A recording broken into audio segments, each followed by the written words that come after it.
Yes my dear students, स्वागत है आप सभी का। मैं मेहुल भट्ट आज आप सभी के लिए लेके आया हूं electrostatic electric charges and field का कंप्लीट वीडियो, जो कि आपके काम आएगा बोर्ड क्लासेस में, चाहे आपका सीबीएसई हो या फिर कोई भी स्टेट बोर्ड आरबीएसई वगैरह, जहां पर आपकी एनसीईआरटी की बुक चलती है, सभी जगह ये बहुत ही आपकी हेल्प करेगा इन एग्जाम्स को लेकर के। क्योंकि एग्जाम्स आ गए हैं, सभी की टेंशन चालू हो गई है। काफी सारी ऐसी डिमांड थी, कुछ बच्चे मुझे जो मेरे ऑफलाइन पढ़ रहे वो कह रहे थे कि सर क्यों ना ऐसा हो जाए कि बहुत कम समय में हम चैप्टर के फटाफट रिवीजन कर ले। तो हम इन चैप्टर्स में क्या क्या पढ़ेंगे मैं आपको बता देता हूं। हम यहां पर कवर करेंगे थ्योरी और डेरिवेशन। क्वेश्चंस के लिए मैं अलग से सीरीज लेके आऊंगा जो आपके बोर्ड से रिलेटेड होगी, और साथ ही साथ आपके मतलब कि सीबीएसई बोर्ड हो गया, स्टेट बोर्ड हो गया, सब में वो क्वेश्चन अलग से काम आ जाएंगे। तो आइए चलिए बिना किसी देरी किए इस वन शॉट को हम स्टार्ट करते हैं। और पहला जो हमारा चैप्टर आता है वो क्या है? Electric charges and field. This chapter belong from electrostatic. तो समझिए बच्चों, इलेक्ट्रोस्टैटिक क्या होता है। इलेक्ट्रोस्टैटिक का मतलब होता है, इलेक्ट्रो का मतलब क्या होता है? चार्ज। क्या होता है? चार्ज, है ना। और स्टैटिक का मतलब होता है रेस्ट, यानी कि फिजिक्स की एक ऐसी ब्रांच जहां पर हम रेस्ट चार्ज के बारे में स्टडी कर रहे हैं, तो उसे हम क्या कहेंगे? इलेक्ट्रोस्टैटिक। समझ गए बात को? क्या इलेक्ट्रोस्टैटिक का मतलब क्या होता है? A branch of physics in which we study about of rest charge, static charge. Clear? तो ये होता है आपका इलेक्ट्रोस्टैटिक। अब बच्चों, चार्ज क्या होता है? चार्ज हमने बचपन में सभी ने, आपने एक देखो स्केल ली होगी, बालों पे रब किया होगा, छोटे छोटे पेपर के पीस उसकी तरफ अट्रैक्ट हो जाते हैं। तो क्या होता है ये? इसका मतलब जो आपकी स्केल थी वो चार्ज हो गई, कहीं ना कहीं चार्ज उसमें ट्रांसफर हुआ, तो जिससे उसमें एक इलेक्ट्रिफाई इफेक्ट आ गया, एक इलेक्ट्रिक इफेक्ट आ गया, जो कि हो सकता है किसका? अट्रैक्शन भी हो सकता है, या फिर ये हो सकता है रिपल्शन। आगे बात समझ में? जी बिल्कुल, शाबाश, बहुत बढ़िया। तो ये होता है electric charge. Types of charge. Charge आप सभी को पता है कितने टाइप्स के होते हैं? दो टाइप्स के। कितने टाइप्स के होते हैं? दो टाइप्स के। तो चार्ज दो टाइप्स के होते हैं। कौन कौन से होते हैं? ये होता है एक पॉजिटिव और दूसरा होता है नेगेटिव। दूसरी अगली चीज मैं आपको बताना चाहूंगा, यूनिट ऑफ चार्ज। चार्ज की बच्चों यूनिट क्या होती है? ये होती है, आप सभी जानते हैं, क्या होती है? कूलाम। क्या होती है? कूलाम। समझ गए बात को? ये ऐसा यूनिट है किसकी? चार्ज की। किसकी है? चार्ज की। और साथ ही साथ अगर हम सीजीएस की बात करें, किसकी बात कर रहे हैं? सीजीएस की। तो सीजीएस यूनिट हो जाती है स्टेट कूलाम। स्टेट कूलाम, जिसे हम कहते हैं फ्रैंकलिन। ठीक है, नाम याद रखना है, फ्रैंकलिन। ये ईएसयू इलेक्ट्रोस्टैटिक यूनिट भी काउंट होती है, इसे हम ईएसयू भी कहते हैं, है ना। तो कहने का मतलब ये है कि 1 कूलाम इज इक्वल टू होता है 3 इंटू 10⁻⁹ स्टेट कूलाम। ठीक है, ये आपको ध्यान में रखना है, ईएसयू जिसे, या फिर फ्रैंकलिन बोल दो आप। क्लियर? और एक बिगेस्ट यूनिट जो कि लार्जेस्ट यूनिट जिसे हम कह सकते हैं वो होती है Faraday, and 1 Faraday is equal to होता है 96500 कूलाम। आपको इन सभी के अगर नोट्स चाहिए तो हमारे ऐप का लिंक जो है आपको डिस्क्रिप्शन में दे रखा है, वहां से आप ये सारे रिटर्न जो नोट्स है, हैंड रिटन नोट्स, आप सभी ले सकते हैं और आप अच्छे से पढ़ सकते हैं। ठीक है, ये सारी चीजें जो नोट्स में आपको अवेलेबल हो जाएगी। तो हम वो मेन सारी चीजें देखेंगे जिसके कारण हमारा पूरा चैप्टर खत्म हो जाए। समझ गए बात को? बिल्कुल। तो चलिए और आगे बढ़ते हैं इसी के साथ। तो अगला जो हमारा टॉपिक आता है वो है बेसिक प्रॉपर्टीज ऑफ चार्ज। देखो, बेसिक प्रॉपर्टी से पहले मैं कुछ प्रॉपर्टी की बात करता हूं कि अगर चार्ज जो है रुके हुए हैं, कैसे हैं? रुके हुए हैं, तो इनके चारों तरफ एक फील्ड बनेगा जिसे हम कहते हैं इलेक्ट्रिक फील्ड। कौन सा फील्ड बनता है? Electric field. सेम अगर चार्ज अगर मोशन में है, चार्ज किस में चल रहा है? मोशन में, यानी कि यहां पर जो वेलोसिटी है वो कांस्टेंट होनी चाहिए। वेलोसिटी कैसी होनी चाहिए? कांस्टेंट। तो इसमें इलेक्ट्रिक फील्ड के साथ साथ यहां पर एक और फील्ड जनरेट होगा जो कि होगा मैग्नेटिक फील्ड। कौन सा फील्ड होगा? Magnetic field. बातें सभी ध्यान में रखनी है, सारी चीजें आपको लिखी हुई मिल जाएगी, घबराने की कोई जरूरत नहीं है। बस आप तो आंखें बंद कीजिए, 2x की स्पीड के साथ रिवीजन और फराटेदार मारते रहिए। तो ये हो गया आपका। और चार्ज जब अगर एक्सेलरेट हो रहा है तो यहां पर जनरेट होगी इलेक्ट्रोमैग्नेटिक वेव। कौन सी वेव जनरेट होगी? Electromagnetic wave. समझ लिए बात को? जी सर बिल्कुल समझ लिए। ठीक है, तो ये कुछ मैंने नॉर्मली चार्ज के बारे में बताया था। आइए हम कुछ इंपॉर्टेंट प्रॉपर्टीज जिसके बारे में हम यहां पर देखेंगे। तो ये हो जाएगा आपका basic properties of electric charge. सबसे पहले आती है आपके पास कौन सी? एडिटिविटी ऑफ चार्ज, यानी कि चार्ज को हम सिंपल मैथमेटिक्स से जोड़ सकते हैं। कैसे? देखो, फिजिक्स में दो अलग अलग टाइप के सम करने का तरीका रहता है, ऐड करने का तरीका रहता है। एक एल्जेब्रिक सम होता है, दूसरा वेक्टर सम होता है। वेक्टर आप याद कीजिए, जो इसमें सम करते थे हम लिखते थे A square plus B square plus 2ab cos theta वगैरह एक्सेट्रा, ये सारी चीजें। ठीक है, और यहां पर जो है वो सिंपल आप चार्ज को, जैसे कि मान लो हमारे पास एक डब्बा है, यहां पर एक हो गया 1 कूलम चार्ज प्लस का, दूसरा हो गया 2 कूलम, एक हो गया आपका 3, एक हो गया -1 कूलम, एक हो गया -2 कूलम। तो ये सारे अगर मैं आपको बोलता हूं कि टोटल चार्ज इस डब्बे में कितने हैं, तो हम क्या बोलेंगे? सबको नॉर्मली ऐड कर दो। 1 और 2 कितने हो गए? 3 और 3 और 3 ये हो गए 6, -1 -2 how many? This is -3, that means total charge in this box is कितना हो जाएगा? 3 कूलम। हमने क्या किया? हमने सभी को सिंपल एल्जेब्रिक सम से जोड़ दिया। तो हमारा एडिटिविटी क्या कहता है? Charges can be added by simple rules of algebra addition. Simple हम गणित वाली वही नॉर्मली जोड़ से हम मतलब क्या नहीं कि जोड़ सकते हैं। ठीक है, खत्म बात। अब अगला जो आता है वो है quantisation of electric charge. So everyone यहां पर ध्यान दीजिएगा, क्वांटिजेशन ऑफ चार्ज क्या होता है? वेल, तो क्वांटिजेशन ऑफ चार्ज ये कहना चाह रहा है कि कोई भी बॉडी हो, सुनना ध्यान से, उसमें मिनिमम चार्ज, कौन सा? Minimum charge. मिनिमम चार्ज ई से कम नहीं हो सकता है। ई का मतलब होता है E is equal to 1.6 into 10 raised to power minus 19 coulomb. क्या होता है E? E is equal to 1.6 into 10 raised to power minus 19 coulomb. बहुत ही महत्वपूर्ण है, जहां से आपके क्वेश्चंस बनते हैं, न्यूमेरिकल्स बनते हैं, वो यह है आपका rule quantisation of charge. Electric charge is not a continuous quantity but is an integral multiple of minimum charge. अब कैसे, वो देखो ना ध्यान से, या एन इंटीग्रल मल्टीपल ऑफ पता है ना। तो देखिए यहां पर अगर मान लो कोई भी बॉडी, मैंने क्या बोला? मिनिमम चार्ज ई से कम नहीं हो सकता। एक एक्सेप्शन अब आ चुके हैं जिसे अपन क्वार्क्स कहते हैं, इसके बारे में हम यहां पर नहीं पढ़ेंगे, आप आगे की क्लासों में जरूर देखोगे। ठीक है, तो अगर मान लो किसी बॉडी में एक ही चार्ज, एक सिंगल, आधा, पौना, ये सारी चीजें यहां पर नहीं होती है। तो एक चार्ज है तो this is equal to total charge 1e के। अगर यहां पर दो चार्ज हैं तो this is equal to 2e, 3 है तो 3e। इस तरह से अगर n है तो कितना हो जाएगा भैया? टोटल चार्ज ne के इक्वल, जहां पर n is a number of electrons या number of charge. Electron, proton कुछ भी हो सकता है। देखो चार्ज जो है वो पॉजिटिव भी हो सकता है, नेगेटिव भी हो सकता है।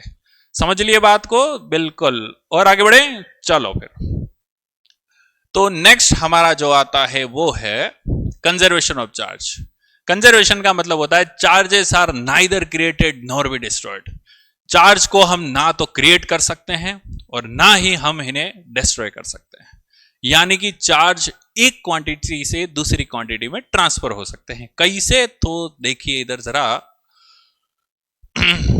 जैसे मान लो आपके पास कोई बॉडी है, दोनों अभी न्यूट्रल है, हमने इसमें चार्ज जनरेट करने के लिए फ्रिक्शन मेथड यूज किया या कांटेक्ट में लाए, चलो तो एक हो गया आपका पॉजिटिव चार्ज, अभी ये न्यूट्रल है। ठीक है, अब जैसे ही हम कांटेक्ट में लाए तो यहां के एक माइनस जो हट करके यहां पर आ गया, तो क्या हुआ? ये बॉडी आपकी हो गई नेगेटिव चार्ज और ये बॉडी हो गई आपकी positive charge. Number of proton ज्यादा, नंबर ऑफ इधर इलेक्ट्रॉन ज्यादा। जिसने चार्ज दिया वो पॉजिटिव, जिसने लिया वो नेगेटिव। और हमेशा ट्रांसफर कौन होगा? इलेक्ट्रॉन होंगे। कौन होंगे? इलेक्ट्रॉन। क्यों? क्योंकि प्रोटॉन तो किस में पैक रहते हैं भैया? न्यूक्लियस में। न्यूक्लियस में प्रोटॉन और न्यूट्रॉन दोनों रहते हैं। इधर कौन चक्कर लगाते हैं? इलेक्ट्रॉन लगाते हैं। और जो दूर है इलेक्ट्रॉन, उनकी बॉन्डिंग क्या होगी? कमजोर होगी। वीक इलेक्ट्रॉन है तो वो टूट के जल्दी दूसरी बॉडी में ट्रांसफर हो जाएंगे। तो यहां पर जो चार्ज हुआ वो हमेशा इलेक्ट्रॉन के ट्रांसफर होने के कारण हुआ। चार्ज जो है उन्हें हम क्रिएट नहीं किए कर सकते और ना ही हम इसे डिस्ट्रॉय कर सकते हैं। तो ये सारी बातें आप सभी को आनी चाहिए। अगला जो आता है आपका बेहतरीन टॉपिक, जिसे हम बचपन से जानते हैं, कुलाम्स लॉ। बहुत ही महत्वपूर्ण है, इसके बिना आप सभी जानते हैं इलेक्ट्रोस्टैटिक बहुत ही अधूरी है। क्वेश्चंस यहां से आते हैं इसके सुपरपोजिशन प्रिंसिपल से। ठीक है, ऑल गुड। चलिए, तो नेक्स्ट जो आता है वो है कुलाम्स लॉ। कुलाम्स लॉ क्या है? दो चार्ज के बीच में लगाने वाला एक फोर्स है। क्या है? फोर्स। उस फोर्स के बारे में किसने बताया था? कुलाम ने बताया था। क्या कहना चाहता है ये हम देखें तो यहां पर आप सभी देख सकते हैं, आपके पास दो चार्ज हैं। एक चार्ज हो गया Q1 और दूसरा चार्ज हो गया आपके पास Q2। ठीक है, इन दोनों चार्ज के बीच की जो डिस्टेंस है, दिस डिस्टेंस इज R। क्या है? R। तो कुलाम भैया ने क्या बोला, ध्यान से ऊपर पढ़ लीजिए। इन दोनों के बीच में लगने वाला force directly proportional to the product of charge and inversely proportional to the square of their distance. ठीक है, तो इनके कहे अनुसार अगर हम यहां पर लिखे तो F is proportional to Q1 and Q2, और ठीक इसी तरह से F इज प्रोपोर्शनल टू, यानी कि inversely proportional to square of their distance. तो दोनों को हम यहां पर साथ लिखेंगे, A proportional to Q1 Q2 upon R square. समझ लिए बात को? तो ठीक है, अब हम और आगे बढ़ेंगे। आपका अगला जो आता है, दोनों को मिक्स कर देते हैं, तो हमने लिख दिया Q1 Q2 upon R square. अब यहां से हम हटा देते हैं क्या? प्रोपोर्शनल। क्या हटा दिया हमने? प्रोपोर्शनल। तो आ जाएगा F, सॉरी, है ना। अब आपके पास आ गया एक constant, and this constant is known as K। K से डिनोट किया जाएगा, तो ये हो जाएगा F is equal to K Q1 Q2 upon R square, है ना। तो K का मतलब होता है यहां पर K इज इक्वल टू हो जाएगा K is equal to 1 upon 4 pi epsilon naught. समझ गए बात को? जी सर, बिल्कुल। तो F की वैल्यू आपके पास क्या आ गई? 1 upon 4 pi epsilon naught Q1 Q2 upon R square. That's it. This formula is very important for us in this chapter. तो ये सूत्र हमें याद रखना है। 1 अपॉन 4 पाई एप्सिलॉन नॉट की वैल्यू बच्चों क्या आती है? ये होती है 9 इंटू 10 की power 9 newton metre square. Sorry, newton into metre square होगा, है ना। Newton metre square upon coulomb square. Epsilon naught sir यहां पर क्या है? एप्सिलॉन नॉट है यहां पर इलेक्ट्रिक परमिटिविटी। क्या है? इलेक्ट्रिक परमिटिविटी, यानी कि हो गया 8.854 इंटू 10 रेज़ टू पावर -12, जिसे हम कहते हैं coulomb square upon newton metre square. समझ गए बात को? जी सर, बिल्कुल। तो ये था आपका कूलम फोर्स। कूलम्स लॉ क्या होता है ध्यान से देख लीजिएगा। F is equal to K Q1 Q2 upon R square. तो मेरे साथ बोलिए, F की वैल्यू क्या होती है? 1 upon 4 pi epsilon naught Q1 Q2 upon R square.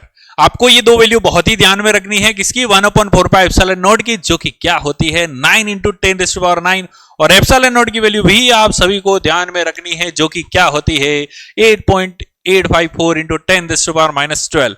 तो अब तक हमने तीन वैल्यू यहां पर जान ली हैं, जो कि कौन कौन सी है?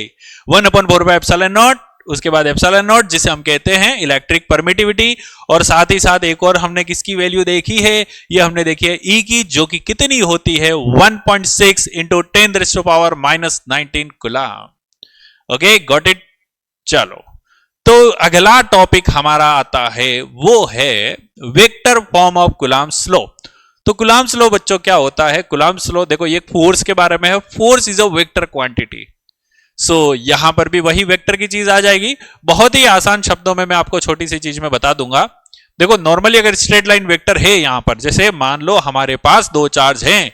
एक चार्ज हो गया आपके पास Q1, दूसरा चार्ज हो गया आपके पास Q2। दोनों के बीच की डिस्टेंस जो है वो है R। अब Q1 जो है वो Q2 पर फोर्स लगा रहा है, चाहे अट्रैक्शन का हो या फिर रिपल्शन का हो, है ना।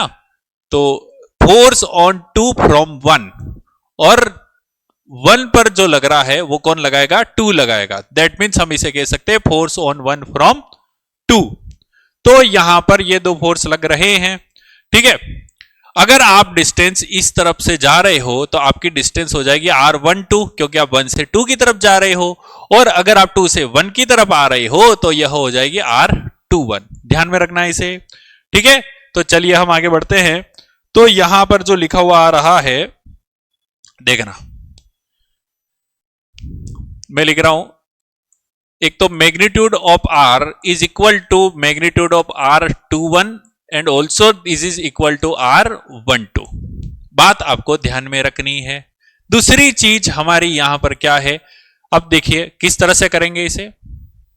सबसे पहले force on charge Q1 from Q2। Q1 पर फोर्स कितना लग रहा है, किसके द्वारा, Q2 के द्वारा, ठीक है। तो देखते हैं, फोर्स ऑन 1 फ्रॉम 2, इसे हम लिख देंगे 1/4 pi epsilon naught Q1 Q2 upon R। Force on 1 from 2, 1 पर फोर्स लगा रहा है, मतलब हम 2 से 1 की तरफ आ रहे हैं, तो डिस्टेंस हम यहां पर लिख देंगे R21, ठीक है। का स्क्वायर यूनिट वेक्टर लग जाएगा R21 यूनिट वेक्टर।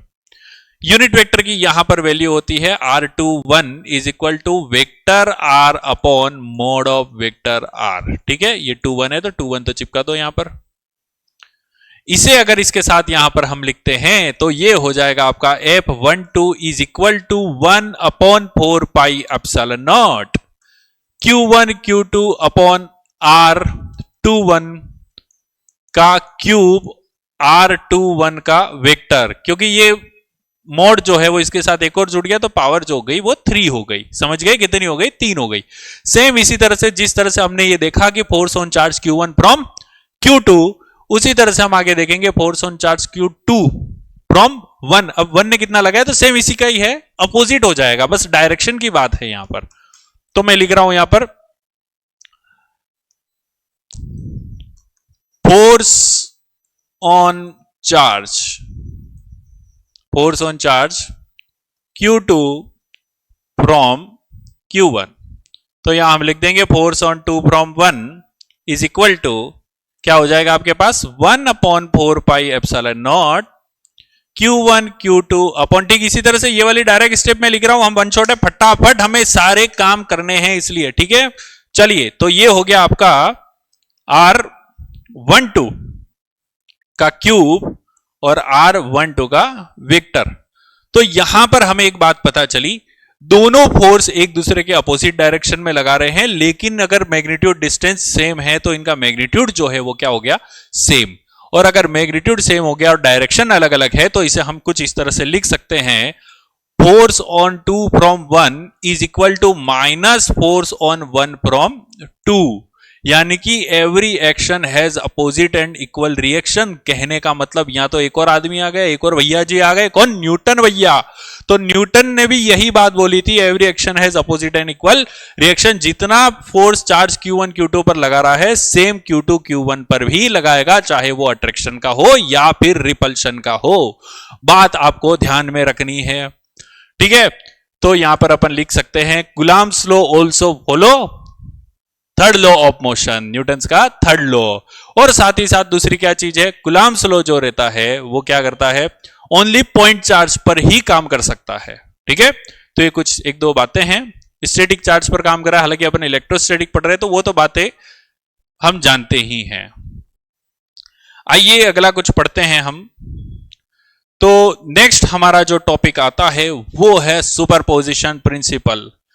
लगभग यहां से जो न्यूमेरिकल्स बनते हैं वो सुपरपोजिशन प्रिंसिपल और वेक्टर लॉ, इनको फॉलो करते हुए आपके सीबीएसई में क्वेश्चन पूछे जा सकते हैं। और अगर आप स्टेट बोर्ड जैसे आरबीएसई से बिलोंग करते हैं तो बहुत कम पूछे गए हैं यहां से, और पिछले कुछ सालों की बात करें तो नहीं के बराबर, है ना। तो सुपरपोजिशन प्रिंसिपल क्या होता है कि मान लो एक हमारे पास चार्ज है Q1, क्या है Q1, दूसरा चार्ज हमने ले लिया, सॉरी Q0 है ना, Q0, एक चार्ज ले लिया Q1। यह Q1 भाई साहब फोर्स लगा रहा है किस पर, F1 पर। किस पर लगा रहा है, F1 पर।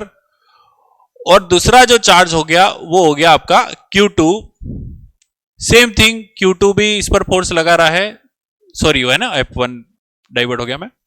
Q नॉट पर फोर्स लग रहा है Q1 जो कि कितना लगा रहा है F1, उसी तरह से Q2 जो कि Q नॉट पर फोर्स लगा रहा है कितना F2, इसी तरह से एक और चार्ज ले लिया Q3 जो कि इस पर लगा रहा है आपका फोर्स कितना F3, तो आगे बढ़ाएंगे तो ये हो जाएगा आपका Qn जो कि इस पर फोर्स लगा रहे हैं Fn।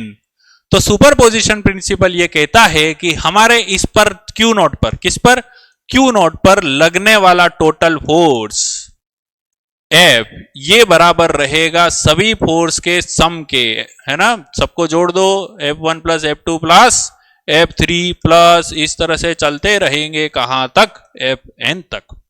समझ गए बात को? जी बिल्कुल सर समझ गए हम। तो ये था आपका सुपरपोजिशन प्रिंसिपल। F1 की वैल्यू क्या हो जाएगी Q1 Q not upon distance इनके बीच की R1 लिख दो, R1 का स्क्वायर, R2 का स्क्वायर, R3 का स्क्वायर और इसी तरह से Rn का स्क्वायर, सभी को आपको ऐड करना है। मैं क्वेश्चन सीरीज जब लेके आऊंगा आपके बोर्ड से रिलेटेड तो उसमें और काफी सारी चीजें आपको क्लियर हो जाएगी। तो ये था हमारा सुपरपोजिशन प्रिंसिपल। हम और आगे बढ़ते हैं, अगले जो आता है वो है इलेक्ट्रिक फील्ड। बहुत ही बेहतरीन टॉपिक है ना। तो इलेक्ट्रिक फील्ड क्या होता है? Electric field is a region, E भैया ई भूल गए लिखना। Electric field is a region of space around a charge of a system, charges with in which other charge particle experience electrostatic force. कहने का मतलब ये यूं है, सुनना ध्यान से। किसी चार्ज के अराउंड एक ऐसा फील्ड जहां पर रखा कोई टेस्ट चार्ज जो कि Q नॉट होता है, ये खुद किसी पर फोर्स नहीं लगा सकता, इसलिए हम इसे कहते हैं टेस्ट चार्ज। क्या कहते हैं?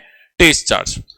तो एक ऐसा एरिया किसी चार्ज के अराउंड जहां पर वो टेस्ट चार्ज जो रखा गया है वो अपने ऊपर फोर्स एक्सपीरियंस कर रहा है। क्या कर रहा है? फोर्स, यानी कि Q नॉट अपने ऊपर फोर्स एक्सपीरियंस कर रहा है, इसे ही हम इलेक्ट्रिक फील्ड कहते हैं। ये बन गया आपका इलेक्ट्रिक फील्ड इंटेंसिटी का फॉर्मूला कि इलेक्ट्रिक फील्ड इंटेंसिटी क्या होता है? E is equal to F upon Q naught, a area around a charge where another test charge experience a force. This area is known as electric field. That means, है ना, कि उस charge के around एक ऐसा area जहां पर कोई टेस्ट चार्ज रखा हुआ है, वो अपने ऊपर क्या महसूस कर रहा है? वो हमारे ऊपर महसूस कर रहा है एक फोर्स, और यही एरिया, यही फील्ड क्या कहलाता है?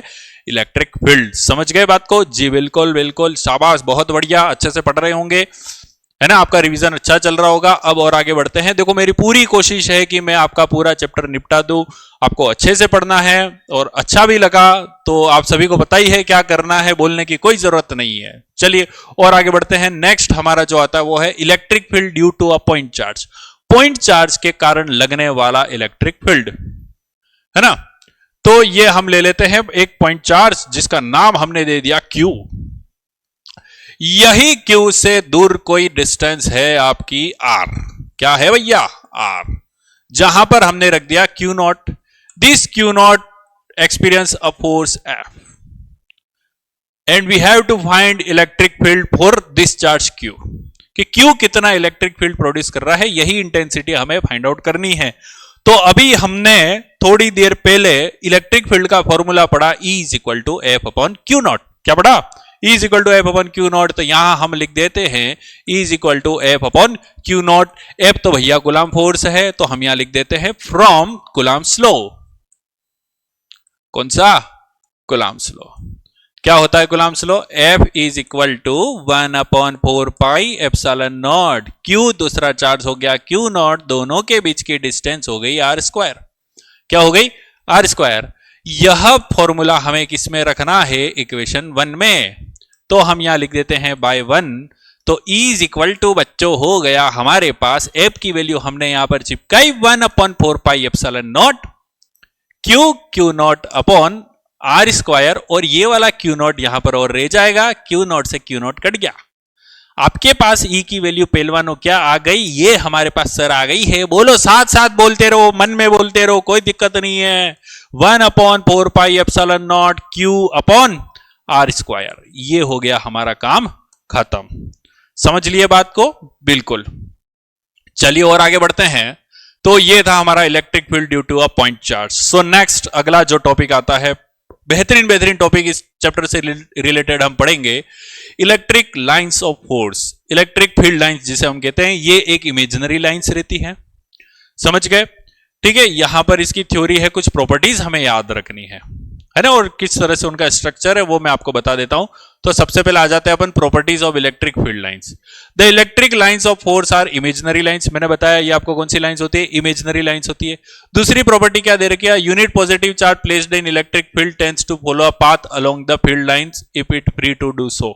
यानी कि अगर इलेक्ट्रिक फील्ड लाइंस में अगर हम एक टेस्ट चार्ज रख देते हैं तो वो उसी लाइन के अकॉर्डिंग उस पाथ को फॉलो करता रहेगा।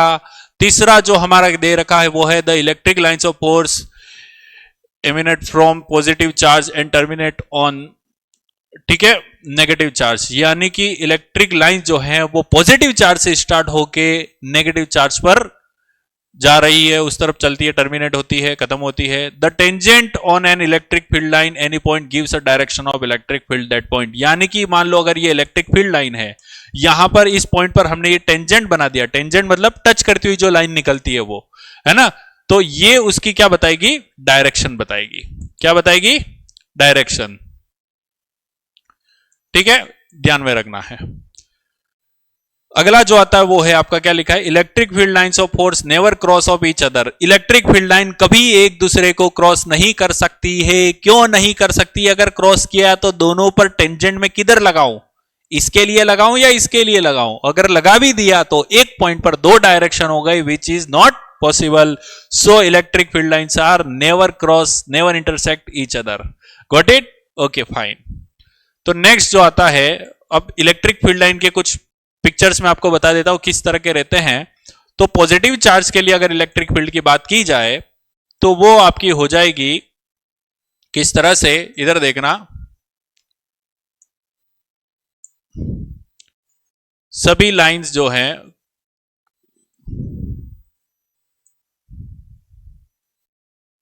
सबकी डायरेक्शन जो है वो बाहर की तरफ रहेगी। किस तरफ रहेगी, बाहर की तरफ, इस तरह से कुछ, ठीक है। और अगर हम नेगेटिव की बात करें, कौन सा चार्ज, नेगेटिव चार्ज, तो ये किस तरफ हो जाएगा आपका, ये हो जाएगा बच्चों अंदर की तरफ। किस तरफ हो जाएगा, अंदर की तरफ, ठीक है। अब इसी तरह से अगर मैं दो पॉजिटिव ले रहा हूं तो ये क्या करेंगे, एक दूसरे को रिपेल करेंगे। तो बीच का पॉइंट जो है वो आपका न्यूट्रल रहेगा, ठीक है। और बाकी डायरेक्शन जो है वो तो आपकी आउटसाइड रहेगी, क्योंकि पॉजिटिव आउटसाइड और नेगेटिव इनसाइड, ठीक है। सेम चीज नेगेटिव में आप देखोगे तो वो इसका अपोजिट हो जाएगा। वो आपको बस सेम बनाना है, डायरेक्शन अंदर की तरफ रखनी है। अब मैं बताता हूं, अगर हम एक पॉजिटिव और एक नेगेटिव ले रहे हैं, क्या कर रहे हैं, एक पॉजिटिव और एक नेगेटिव ले रहे हैं। मान लो ये हो गया आपका पॉजिटिव, दूसरा हो गया नेगेटिव। तो पॉजिटिव से नेगेटिव कुछ इस तरह से जाएगी, ये start from positive charge and terminate from negative charge. Clear जी, बिल्कुल क्लियर। तो ये सारी चीजें आपको ध्यान में रखनी है, ठीक है। तो देखिएगा ध्यान से, ये नेगेटिव अंदर की तरफ हो गई भैया, ये पॉजिटिव बाहर की तरफ निकाल दो। तो ये थी कुछ इलेक्ट्रिक फील्ड लाइन के पिक्चर्स जो मैंने आपको फास्टली बता दिए हैं। देखो कम समय में ज्यादा और पूरा चैप्टर करना है 100%। यहां से अगर कोई भी प्रश्न पूछा गया तो हमारे पूरे सही होने चाहिए। उम्मीद करता हूं आप इसी तरह से ढंग से देखते रहिएगा, बहुत आगे बढ़ोगे, ठीक है। तो काम की चीजें हैं सारी की सारी। प्रॉपर्टीज हमने देख ली है, थ्योरी सी आपको थोड़ी सी याद रखनी है, स्टेट बोर्ड वालों के लिए कुछ कभी कभी पूछ लिया जाता है। चलिए, तो इलेक्ट्रिक डाइपोल बच्चों क्या होता है। इलेक्ट्रिक डाइपोल का मतलब होता है, डाइपोल मतलब कि दो पोल। कौन कौन से हो गए, एक हो गया नेगेटिव, दूसरा हो गया positive. That means two charges, the first is minus Q, second is plus Q, they are separate with minimum distance. अगर दो चार्ज हैं, एक माइनस क्यू एक प्लस क्यू, बीच में डिस्टेंस हो गई आपकी ओ, इसके भी डिस्टेंस ए लिख रहा हूं, और ये ए, बीच का पॉइंट क्या हो गया आपका ओ। तो इस तरह से रखे जाए तो इस सिस्टम को हम कहते हैं इलेक्ट्रिक डाइपोल। क्या बोलते हैं, इलेक्ट्रिक डाइपोल, ठीक है। एक और टॉपिक आता है इसी में जिसे हम कहेंगे डाइपोल मोमेंट। क्या कहेंगे, डाइपोल मोमेंट। अब बच्चों डाइपोल मोमेंट क्या होता है, डाइपोल मोमेंट को डिनोट किया जाता है P से। What is the P? P is a either charge, कोई एक charge into 2a, charge into distance between both charges, है ना। तो P इज इक्वल टू आपका क्या हो गया, Q2A। फॉर्मूला याद रखना, बार बार अभी आगे यूज आने वाला है आप सभी के, ठीक है। तो यूनिट इसकी क्या हो जाएगी पहलवानों? Q की होती है कुलाम और 2A की होती है मीटर। तो कुलाम इंटू मीटर लिखा है वो, ना कि सेंटीमीटर पढ़ लेना, समझ गए? नहीं तो सर हम क्या, हम तो नींद में देख रहे हैं, हम तो कुछ भी बोल दें, नहीं चलेगा ऐसा, है ना। तो ये हो गया कुलाम इंटू मीटर। तो ये था आपका क्या, डाइपोल मोमेंट। अब अगला जो आता है वो है हमारा, अगला क्या टॉपिक है, electric field intensity due to a electric dipole at a point on axial line. बहुत ही महत्वपूर्ण, बहुत ही इंपॉर्टेंट टॉपिक है ना, जहां से क्वेश्चंस भी बनते हैं, डायरेक्ट डेरिवेशन भी पूछे जाते हैं, कुछ भी हो सकता है। बड़े अच्छे से समझना, बहुत ही कम समय में अच्छा बता दूंगा मैं आप सभी को, ठीक है। तो चलिए शुरू करें इसको, अपना काम। तो देखिए आपके पास हैं दो चार्ज, एक चार्ज हो गया Q1, दूसरा चार्ज हो गया आपके पास Q2, ठीक है। चार्ज याद रखना है आपको, थोड़ा सा अपन मोटा ले लेते हैं, ठीक रहेगा। एक हो गया Q1, दूसरा हो गया हमारे पास Q2, सॉरी माइनस का Q1 लिखेंगे अपन, ये Q1 Q2 नहीं लिख के, डाइपोल है ना, ये हो गया माइनस का Q, ये हो गया आपका प्लस का Q, क्योंकि डाइपोल के एक्सियल पॉइंट पर, मतलब उसी के एक्सिस पर एक पॉइंट है जो कि है P। यहां पर आपको क्या निकालना है, इलेक्ट्रिक फील्ड। बीच का जो पॉइंट है दिस इज O, यहां से P की जो डिस्टेंस है वो है आपकी R, ये डिस्टेंस है A और ये भी डिस्टेंस है आपके पास A, ठीक है। This point is A, this point is O and this is B and this point is P। Clear? तो ये तो थे आपके दो पॉइंट। और आगे देखो, यहां पर हम देखेंगे तो आपको क्या क्या दे रखा है, देखो A से O की डिस्टेंस A है और यही डिस्टेंस O से B की है। O से P तक की डिस्टेंस क्या हो गई आपके पास, R। अब ये तो O से P हो गई, अब मैं बोल रहा हूं A से P क्या होगी, तो देखो ये R हो गया, ये A हो गया, यानी कि A प्लस R या फिर R प्लस A, ठीक है। तो A से P तक की डिस्टेंस ये हो गई R प्लस A, ठीक। उसी तरह से B से P तक की डिस्टेंस क्या हो जाएगी, देखो पूरी R है, A माइनस कर दो, ये B से P तक की आ जाएगी, तो ये हो गई आपके पास R माइनस A। क्लियर? ये माइनस चार्ज है, इसका इलेक्ट्रिक फील्ड अंदर की तरफ लगेगा EA, प्लस है इसका इलेक्ट्रिक फील्ड लगेगा बाहर की तरफ EB, ठीक है। तो यहां पर मैं सारी चीजें लिखूंगा, देखते रहना ध्यान से। अब हम पूरा डेरिवेशन समझेंगे, एक एक लाइन आपको ढंग से देखनी है, मैं हर चीज लिखूंगा यहां पर। तो यहां पर आता है आपका सुनना, electric field, electric field from point ए के द्वारा इलेक्ट्रिक फील्ड कितना लग रहा है, ये चीज हमें देखनी है। तो ये हो जाएगा E A is equal to 1/4πε0, ठीक है। Q अपॉन A से P तक की डिस्टेंस का स्क्वायर, जो कि कितनी है, E A is equal to 1/4πε0 Q upon R plus A का whole square. This is equation 1। Clear जी सर? बिल्कुल क्लियर। नेक्स्ट और आगे देखो,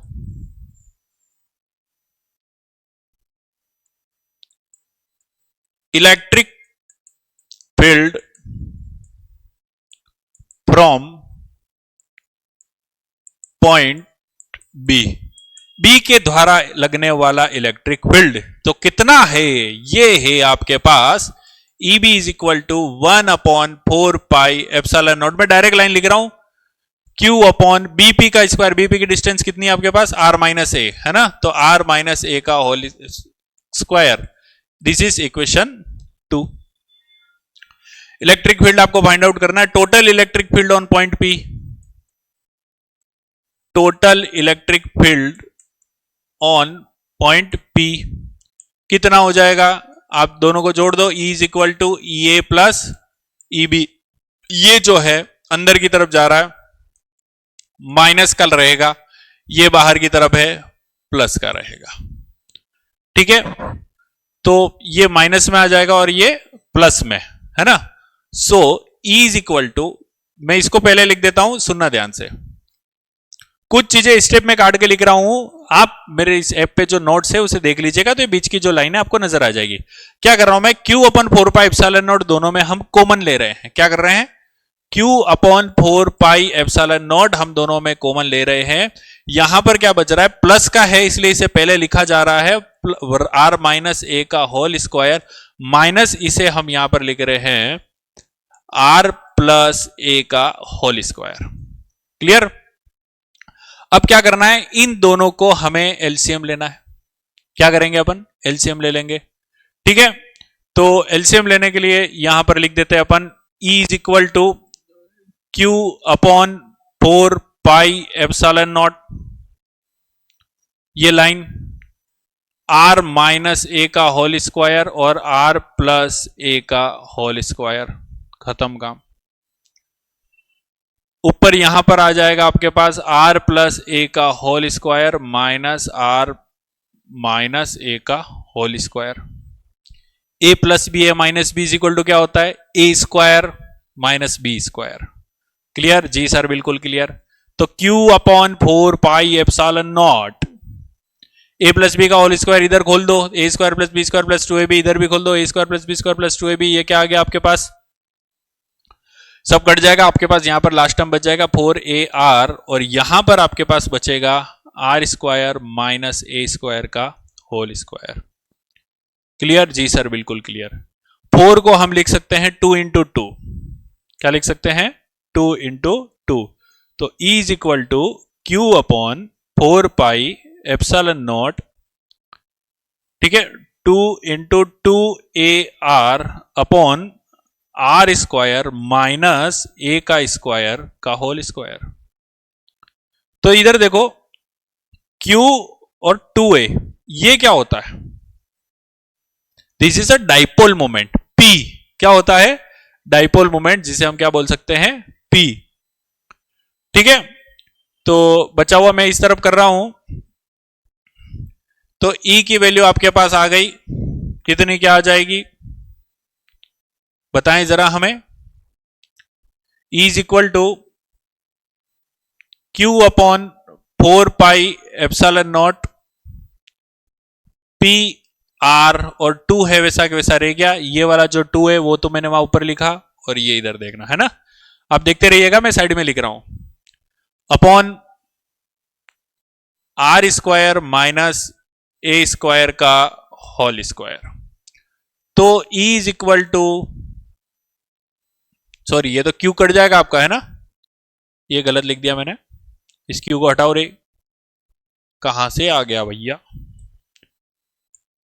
चलो अब मैं आपको एक और चीज बताता हूं यहां पर। अगर R बहुत बड़ा है A से, तो A को हम मान लेंगे 0 के बराबर। किसके बराबर मान लेंगे, A इज इक्वल टू 0। सुनना ध्यान से, अगर R is very greater than A, then A is similar to 0। So यहां पर आपकी जो वैल्यू आ जाएगी वो आ जाएगी E is equal to 1 upon 4 pi epsilon naught 2pr upon r की पावर 4। एक r से एक r कट गया तो r की पावर क्यूब बच गई। तो E की वैल्यू आपके पास क्या आ गई, 1 upon 4 pi epsilon not 2p upon r cube. ये वैल्यू हमारे पास आई। समझ गए बात को। तो ये था आपका डाइपोल का इलेक्ट्रिक फील्ड, किस पर, एक्सियल पॉइंट पर। किस पर था ये, एक्सियल पॉइंट पर। तो electric field intensity due to an electric dipole, हमने यहां पर दो चार्ज लिए, एक माइनस क्यू एक प्लस क्यू, डिस्टेंस हमने लिख दी, दोनों की अलग अलग डिस्टेंस निकाल ली, दोनों अपोजिट डायरेक्शन में, एक इधर से लगा रहा है एक इधर से लगा रहा है, इसलिए हमने माइनस कर दी। या डायरेक्शन की अगर बात करें तो ध्यान में रखना है आप सभी को, ये फिर हमने प्लस माइनस किया, एलसीएम लिया, जो कट रहा था वो काट दिया, बच रहा वो रहने दिया, और ये अपना आ गया आंसर। समझ में आ गई बात, बिल्कुल ठीक है। चलिए और आगे बढ़ते हैं। इसी के साथ अगला जो हमारा टॉपिक आता है वो है electric field intensity due to an electric dipole at a equatorial line. अब इक्वेटोरियल लाइन पर पूछा गया है आपको, ठीक है। अब सुनना ध्यान से, आपके पास एक डाइपोल है, थोड़ा सा यहां बनाते हैं, दो चार्ज है हमारे पास, एक चार्ज यहां पर रखा हुआ है Q और दूसरा चार्ज यहां पर रखा हुआ है Q, एक माइनस का हो गया और एक प्लस का हो गया। ठीक है, बीच का पॉइंट जो है वो आपका क्या हो जाएगा, O। क्लियर? जी सर बिल्कुल क्लियर। यहां से इक्वेटोरियल का मतलब होता है एक R डिस्टेंस पर एक और पॉइंट है, ये बना दिया मैंने। ठीक है, ये डिस्टेंस आपके पास कितनी दे रखी है sir, this distance is R। जहां पर आपको क्या फाइंड आउट करना है, इलेक्ट्रिक फील्ड। क्या फाइंड आउट करना है, इलेक्ट्रिक फील्ड। ठीक है, तो यहां पर हम देखेंगे अगर, तो ये प्लस के कारण लगने वाला इलेक्ट्रिक फील्ड,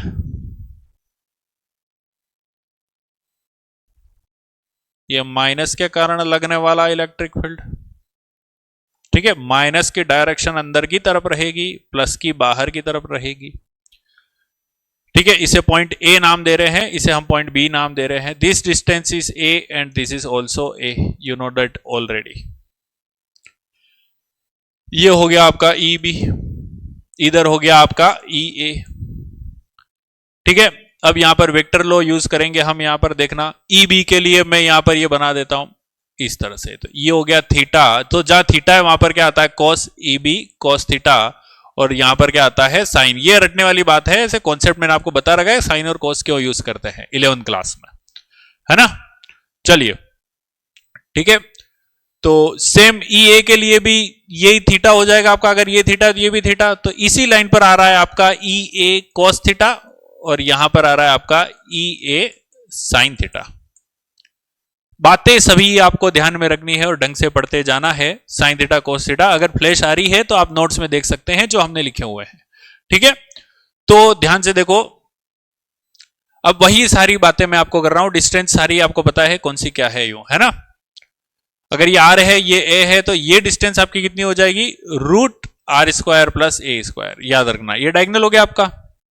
चलो, तो अब सुनना ध्यान से, electric field from point A कितना हो जाएगा, E A is equal to 1/4 pi epsilon naught Q upon R square, तो ये कितना है, रूट आर स्क्वायर प्लस ए स्क्वायर का होल स्क्वायर, तो स्क्वायर से रूट कैंसिल हो गया, क्या बच गया आपके पास, E A is equal to 1/4 pi epsilon naught Q upon, हमारे पास बच गया आर स्क्वायर प्लस ए स्क्वायर, खत्म काम। Same thing for B, electric field from point B, E B is equal to 1/4 pi epsilon naught Q upon R square plus A square, वही square से root cut गया। This is equation 1, sorry इसके हम 1 नहीं कहते हैं, अपन 1 बोल देते हैं इसको, this is 1 and this is 2।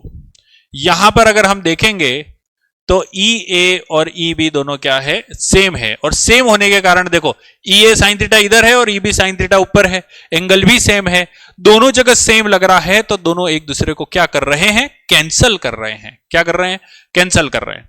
तो अब क्या करें हम, तो टोटल इलेक्ट्रिक फील्ड ये कोस थीटा के साथ जुड़ता चला जाएगा, तो ये क्या हो जाएगा, टोटल इलेक्ट्रिक फील्ड, यहां लिख देते हैं अपन, total electric field is equal to E A cos theta plus E B cos theta. तो ई और ई बी तो दोनों सेम है, तो इसे अपन लिख सकते हैं, या तो आप लिख दो 2 ई ए कॉस थीटा, या आप लिख दो 2 ई बी कॉस थीटा, दोनों में कुछ भी लिखो, क्या फर्क पड़ रहा है। तो चलिए और आगे देखते हैं अब। ठीक है,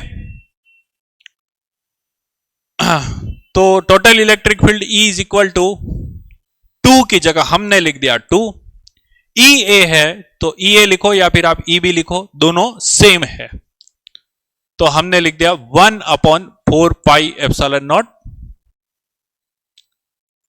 Q upon R square plus ए स्क्वायर इंटू कॉस थीटा। समझ गए बात को, ठीक है।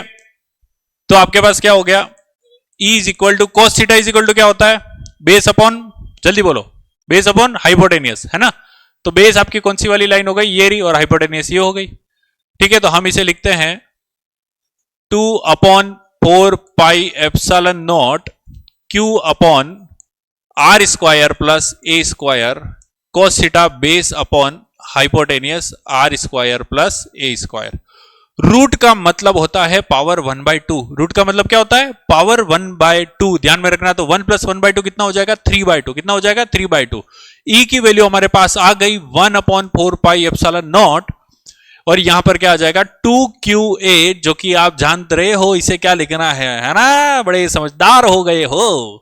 तो ये हो गया आपके पास आर स्क्वायर प्लस ए स्क्वायर की पावर 3/2। समझ लिए बात को, जी बिल्कुल। ठीक है, तो 2QA को अपन क्या लिख देंगे, P बचपन से हम जानते हुए आ रहे हैं, तो 1/4 pi epsilon naught P upon R square plus ए स्क्वायर की पावर 3/2। समझ गए, बिल्कुल हमें समझ में आ चुका है। तो आगे हम देखते हैं, वही अगर r बहुत ही बड़ा है किससे, a से, then a is similar to 0, 2 से 2 कट जाएगा और आपके पास बच जाएगा, a को तो हमने 0 मान लिया है, ये स्क्वायर है, ये 2 है, कट गया, यहां पर बच गया आपके पास केवल क्यूब। क्या बच गया, क्यूब। तो E इज इक्वल टू हो गया 1/4 pi epsilon naught P upon R cube. वो वाला क्या था एक्सियल के लिए, 2P अपॉन आर क्यूब, इसके लिए क्या हो गया, P अपॉन आर क्यूब। समझ गए बात को, जी सर बिल्कुल समझ गए हैं, खत्म बात। तो हमारे दो बड़े डेरिवेशन क्लियर हो गए हैं। चलिए, तो ये 50% चैप्टर का काम खत्म हुआ। अब 50% और बाकी है, जो कि बहुत ही छोटा है ना। तो सर छोटा है तो 50% क्यों, क्योंकि वो ये जितना रोल रखता है उतना वही, वह भी अपने महत्वपूर्ण उतना ही रोल रखता है। चलो नेक्स्ट हम आगे बढ़ते हैं। तो अगला जो आ रहा है, देखो उम्मीद करता हूं आप सभी अच्छे से देख रहे होंगे, ये सारी चीजें बहुत काम आएगी आप सभी के एग्जाम में, है ना। तो सेव कर लीजिएगा हमारी प्लेलिस्ट में हमारे नाम से, work done on an electric dipole in uniform electric field. गजब, ठीक है। चलिए, तो आपके पास इलेक्ट्रिक फील्ड है, क्या है, इलेक्ट्रिक फील्ड। ये हो गया हमारा यूनिफॉर्म इलेक्ट्रिक फील्ड। देखो यूनिफॉर्म क्या होता है, जिसमें डायरेक्शन मैग्नीट्यूड सब सेम हो। नॉन यूनिफॉर्म जिसमें डायरेक्शन और मैग्नीट्यूड सेम नहीं हो, ध्यान में रखना है। ठीक है, ये छोटी मोटी चीजें जो रह जाती है वो आप नोट्स में देख सकते हो, कोई बड़ी बात नहीं है। काम की सारी चीजें हम आपको यहां पर पूरी पूरी बता देंगे। यहां पर -Q लग गया, यहां पर लग गया प्लस का Q। एंगल ये हो गया आपका थीटा भैया, कितना हो गया, थीटा। ठीक है, तो आपको क्या पूछा है, वर्क डन। वर्क डन निकलना है, तो वर्क डन का फॉर्मूला क्या होता है, W इज इक्वल टू, अब देखो प्लस वाला फोर्स इस तरफ लगा रहा है, माइनस वाला फोर्स इस तरफ लगा रहा है। अब एक फोर्स लग रहा है नीचे की तरफ, एक फोर्स लग रहा है ऊपर की तरफ, तो ये क्या खिसकेगा, नहीं, ये तो घूमेगा। और जहां पर भी घूमता है वहां पर फोर्स कौन सा लगता है, वहां पर लगता है टॉर्क। ठीक है, और मान लो ये घूम करके यहां से थोड़ा सा खिसक के इधर आ गया, ये कुछ खिसक के इतना आ गया।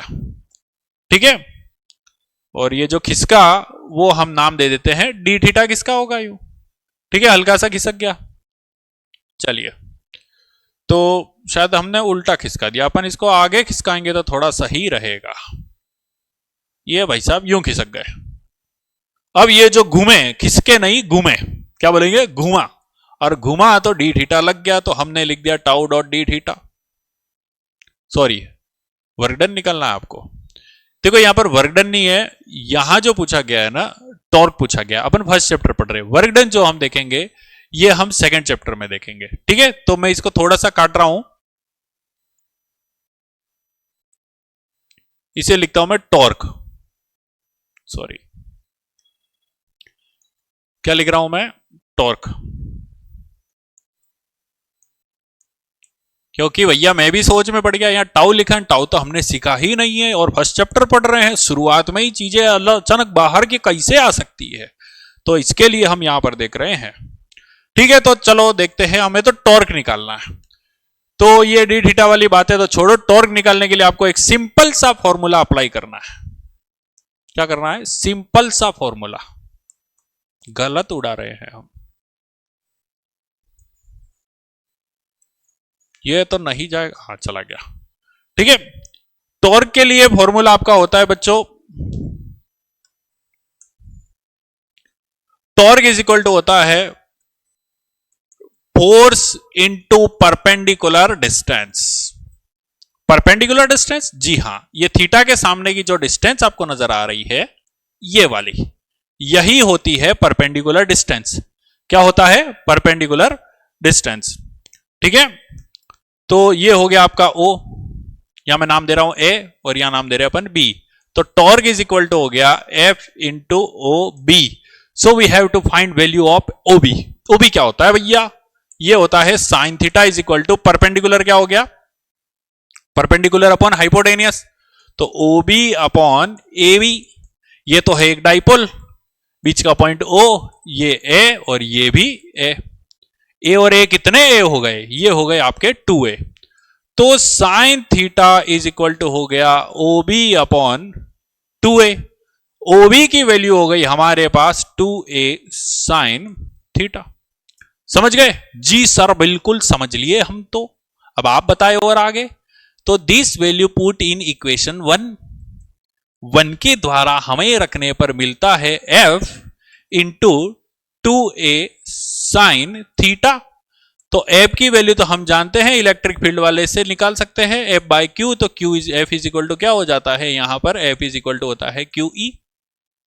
ठीक है जी सर, ये तो हमको आ रहा है तो बहुत अच्छी बात है। तो टॉर्क इज इक्वल टू हो गया आपके पास QE into 2A sine theta. हा लग गया ना दिमाग? Q इंटू 2A क्या होता है? ये तो सर होता है P और ये E साइन और थीटा। साइन थीटा है यानी कि ये एक वेक्टर क्वांटिटी है। तो टॉर्क इज इक्वल टू आप लिख सकते हो वेक्टर में P क्रॉस E। समझ गए बात को? जी सर बिल्कुल समझ गए हम। ठीक है, तो ये था टॉर्क ऑन डाइपोल, ना कि वर्क डन ऑन डाइपोल, है ना। वर्क वाला जो है या पोटेंशियल एनर्जी वाला जो रहता है वो हम देखेंगे किसमें? सेकेंड चैप्टर में, जब हम पोटेंशियल वाले की बात करेंगे तब।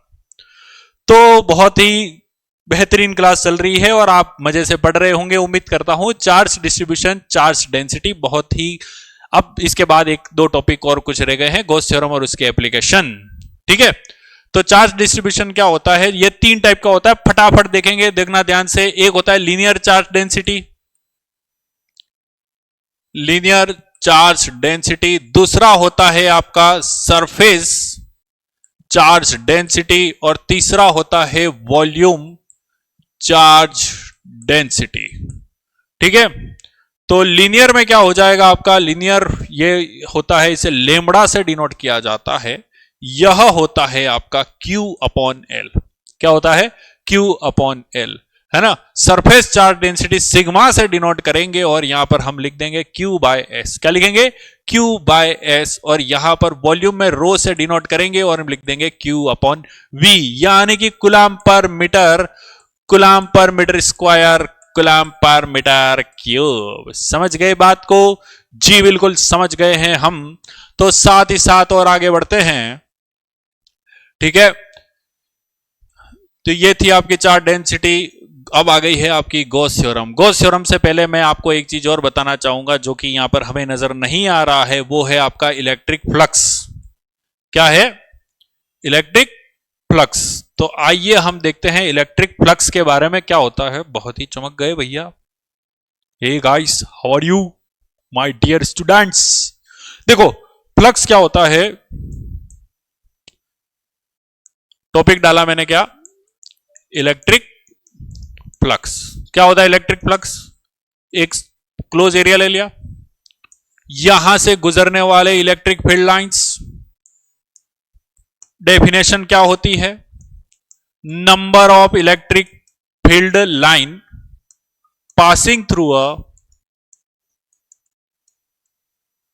passing through a closed surface area. Closed surface area is known as flux. क्या होता है, number of electric field line passing through a close surface area is known as flux. हम यहां पर एक सरफेस वेक्टर ds बना देते हैं। क्या बना रहे हैं बच्चों, ds। ठीक है, इसे ले लिया ds, ये हो गया आपका इलेक्ट्रिक फील्ड।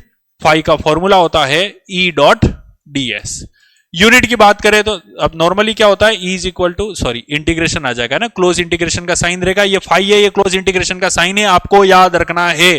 ठीक है, तो आगे देखेंगे तो ये हो जाएगा आपका integration E ds cos theta. Theta के अकॉर्डिंग इसकी कंडीशन बदलती है। थीटा अगर 0 डिग्री है मैक्सिमम वैल्यू हो जाएगी, थीटा 90 है तो आप सभी को बताएं मिनिमम, और थीटा 180 है तो वो अपोजिट यानी कि माइनस में वैल्यू आपकी आएगी।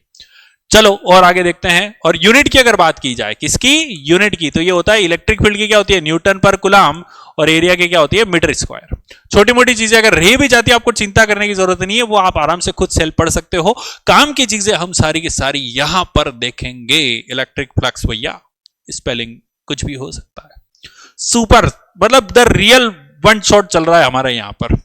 अब आता है गॉस थ्योरम। गॉस थ्योरम क्या कहता है, ये कहना चाह रहा है कि अगर कहीं से भी गुजरने वाले फ्लक्स, क्या फ्लक्स, ये फ्लक्स E डॉट ds, ये हमेशा बराबर रहेंगे उसमें, उस मतलब उस सरफेस एरिया में टोटल चार्ज और एप्सिलॉन नॉट के, किसके इक्वल रहेंगे, सर क्या, E dot ds is equal to Q upon epsilon naught. समझ गए जी सर, बिल्कुल हमें आ गया है। अब और आगे देखते हैं क्या क्या चीजें हमें पढ़नी है। तो अगला जो आता है वो है आपका application of Gauss theorem. Gauss theorem की एप्लीकेशन आइए देखते हैं। तो हमारे पास एक सबसे पहली एप्लीकेशन आपको दे रखी है, electric field intensity due to a infinitely long straight charge wire. एक वायर है जिसका हमें इलेक्ट्रिक फील्ड फाइंड आउट करना है। क्या फाइंड आउट करना है, इलेक्ट्रिक फील्ड। कैसे निकालेंगे, इधर देखो जरा ध्यान से। आपके पास एक रॉड हो गई, ठीक है, जिसे हमने कर दिया चार्ज,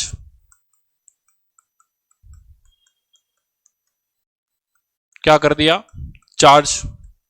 इसकी भाई साहब लेंथ जो है वो है L। ठीक है, तो यहां पर चार्ज डेंसिटी कौन सी लगेगी, linear charge density. Linear charge density lambda is equal to होता है Q अपॉन L, तो Q इज इक्वल टू हो जाएगा lambda into L। This is equation 1। So we assume a Gaussian surface.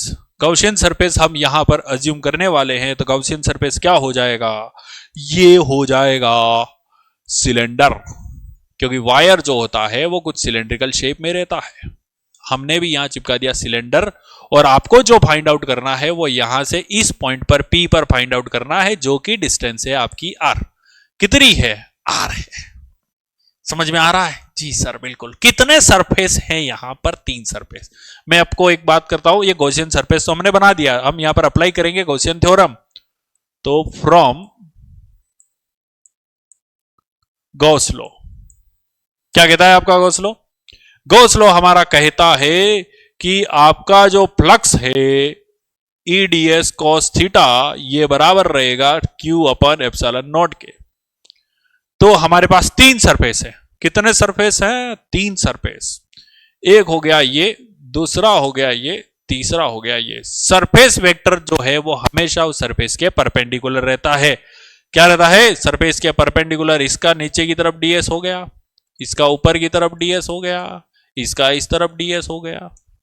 Electric field की बात करें तो electric field तो सभी समान सेम डायरेक्शन में रहेंगे, इधर भी E और इधर भी E।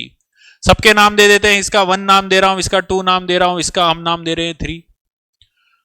चलिए, तो तीनों सरफेस के बारे में हम यहां पर लिखते हैं। तो ये आपका हो जाएगा भाई E ds cos, ये 1 की बात है तो दोनों के बीच में एंगल कितना बन रहा है सर, ये तो 90 डिग्री बन रहा है, plus E ds cos 0 degree बन रहा है। E और ds दोनों सेम डायरेक्शन में है, किसमें है, सेम डायरेक्शन में है, प्लस E ds cos वापिस आपका 90 डिग्री बन रहा है, is equal to Q upon epsilon naught. तो जहां पर 90 डिग्री है, सुनना ध्यान से, cos 90 की वैल्यू हो जाती है 0, तो ये भी 0 हो गया आपके पास, ये भी 0 बच गया आपके पास, तो 0 वाला बच गया। cos 0 की वैल्यू क्योंकि क्या होती है, ये तो होती है सर 1। ठीक है, तो ये हो गया E ds is equal to Q upon epsilon naught. ds का इंटीग्रेशन क्या हो जाएगा बच्चों, s, है ना। तो इसे और आगे मैं यहां पर लिख रहा हूं, तो e, देखना ध्यान से,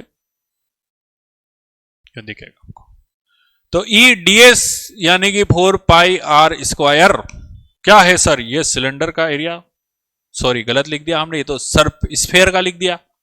चलिए, सिलेंडर का क्या होता है, सिलेंडर का होता है 2 pi R L is equal to Q upon epsilon naught. तो E इज इक्वल टू क्या आ गया, ये नीचे चला गया, तो 1 अपॉन 2 पाई, ये वाला एप्सिलॉन नॉट पहले लिख रहा हूं, फिर यहां पर क्या लिख रहे हैं, Q अपॉन, ठीक है, और क्या हो गया आपके पास,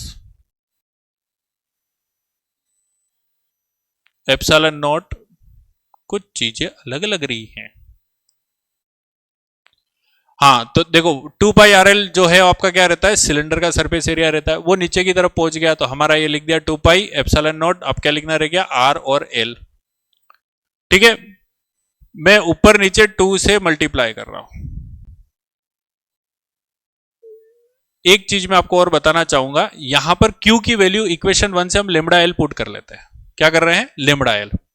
तो ये हो गया E is equal to 1 upon 2 pi epsilon naught lambda L, और ये 2 का मल्टीप्लाई जो मैंने अलग से किया था वो यहां लिख रहा हूं अलग से 2, ठीक है, अपॉन आर एल, एल से एल कट गया, ठीक है, और इधर का भी 2 जो है वो हमने मल्टीप्लाई किया है, तो 2 वो ये यहां लिख दिया, तो ये 2 और ये 2 मिलके आपके हो गए 4। अब 1 अपॉन 4 पाई एप्सिलॉन नॉट है, तो ये वैल्यू हमें क्या रहती है, पता रहती है। तो E इज इक्वल टू आपका क्या आ गया, 1 upon 4 pi epsilon naught 2 lambda upon R. Formula ध्यान में रखना है, किसका, स्ट्रेट वायर का इलेक्ट्रिक फील्ड। समझ गए बात को, यहां छोटी सा एक ध्यान में रखना है, क्यू की जगह मैंने क्या वैल्यू पुट कर दी, ये लेमड़ा एल। ए से आप भले यहां पर रख दो तो भी कोई दिक्कत नहीं है ना। जो मैंने पहले रखनी भूल गया था तो बाद में रख दिया, आपके नोट्स में पहले रखी हुई है, टेंशन नहीं लेने का, आपको समझ में आना चाहिए, ये चीज हमें ध्यान में रखनी है। अगला जो आता है, electric field intensity due to infinitely long thin plane sheet of charged, ठीक है। अब ये जो शीट हम यूज कर रहे हैं वो है नॉन कंडक्टिंग। कौन सी है, नॉन कंडक्टिंग, याद रखना, ठीक है। ये एक शीट ले ली मैंने, इसे हमने कर दी चार्ज,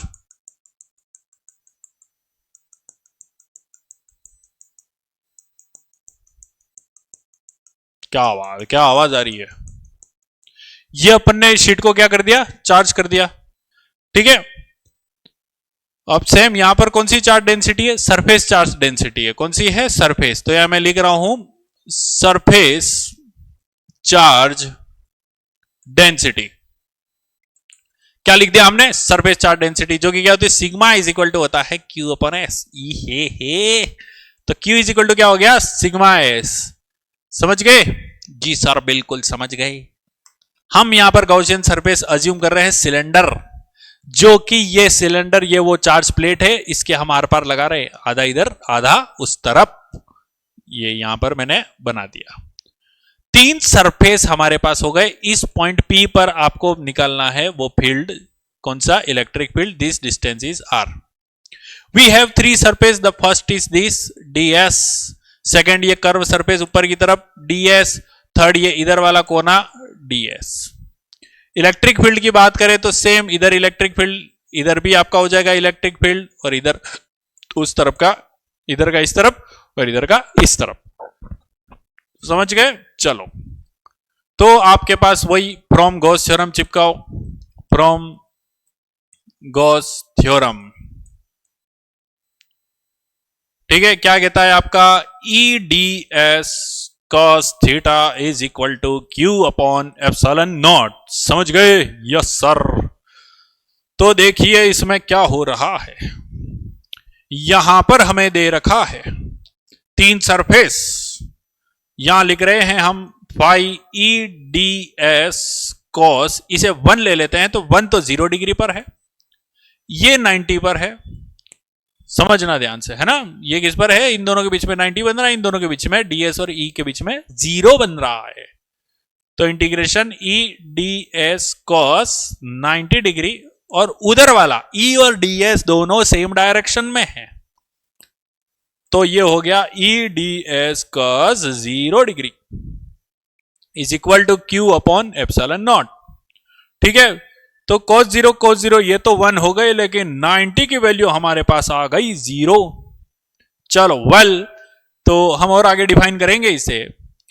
तो आपके पास आ गया 2EDS is equal to Q upon epsilon naught. ठीक है, ds का इंटीग्रेशन क्या हो जाएगा आपके पास, s क्या हो जाएगा, s।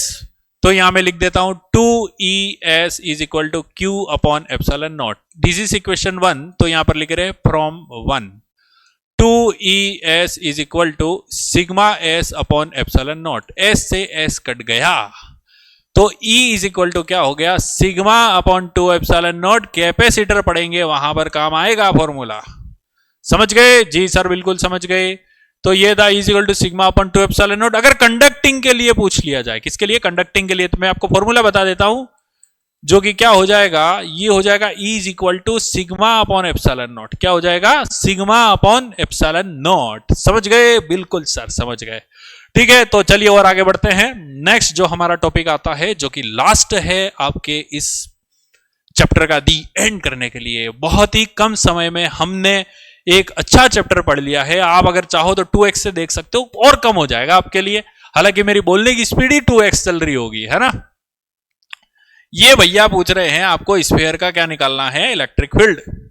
क्या निकालना है, इलेक्ट्रिक फील्ड। तो मान लो हमारे पास ये एक स्फीयर है जो कि चार्ज्ड है, स्फेरिकल शेल है, शेल मतलब अंदर से खाली, ठीक है, या कंडक्टिंग स्फीयर आज तो भी यही चिपकाना है। नॉन कंडक्टिंग हमारे एनसीईआरटी में नहीं है ना, तो ज्यादा उसके बारे में लोड नहीं लेने का, ये चिपका दिया चार्ज।